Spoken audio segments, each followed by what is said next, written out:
آج 8 محرم الحرام ہے، عاشور کا دن قریب ہے۔ ان تاریخوں کے قریب آتے ہی حضرت امام حسین رضی اللہ تعالیٰ عنہ اور آپ کے 72 جانثاروں کی قربانیاں اور وفا شعاریوں کی لازوال داستان کا خیال خود بخود دل و دماغ میں گونجنے لگتا ہے۔ کربلا کی فضائیں اور ہوائیں آج بھی ان انمول جذبوں کی امین ہے جو حسین علیہ السلام بن علی اور آپ کے جانثاروں، سرفروشوں اور جابازوں کے رقم کی جائے گی، وہاں کربلا کا نام سر فہرست ہوگا۔ واقعہ کربلا کو شناخت حسین نے دی ہے، لیکن حسین کی شناخت تو رسول اللہ سے ہے۔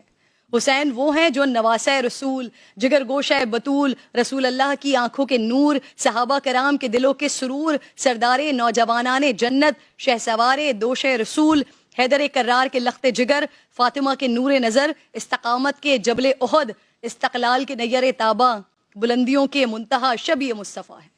حسین تو وہ ہیں کہ جن کی پیدائش پر سب سے زیادہ خوشی رسول اللہ صلی اللہ علیہ وآلہ وسلم کو ہوئی۔ حسین تو وہ ہیں جن کا نام رسول اللہ نے رکھا۔ حسین تو وہ ہیں جن کو گھٹی رسول اللہ نے اپنے لعاب دہن کی دی۔ حسین تو وہ ہیں جن کا نام آسمانوں سے عطا کیا گیا۔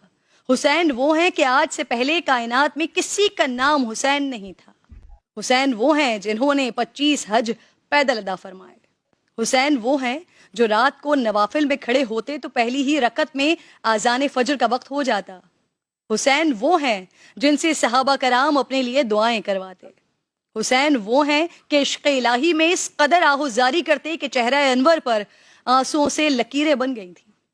حسین وہ ہیں صدیق اکبر جن کو ممبر پر بٹھا کر خطبہ ارشاد فرماتے۔ حسین وہ ہیں فاروق اعظم جن کو سلام کرنے میں پہل فرماتے۔ حسین وہ ہیں جو اپنے کندھوں پر راشن اٹھا کر 1400 سے زائد گھروں تک پہنچاتے۔ حسین وہ ہیں کہ نماز تہجد، تکبیر اولیٰ اور نماز جنازہ جن سے کبھی نہیں چھوٹ پائی۔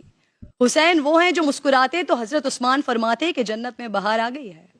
حسین وہ ہیں جن کو دھوکے سے بلا کر شہید کیا گیا۔ حسین وہ ہیں جو نانا کے دین کے لیے اپنے اہل و عیال سمیت جان اپنے رب کے نام پر قربان کر گئے۔ حسین وہ ہیں جنہوں نے اپنی اولاد کی ایسی تربیت فرمائی کہ قاتل بھی آیا تو اسے بھی امام زین العابدین کی طرف سے پانی پیش کیا گیا۔ حسین کا ذکر صرف ایمان کا تقاضا نہیں، عشق حسین بخشش کی بھی سند ہے۔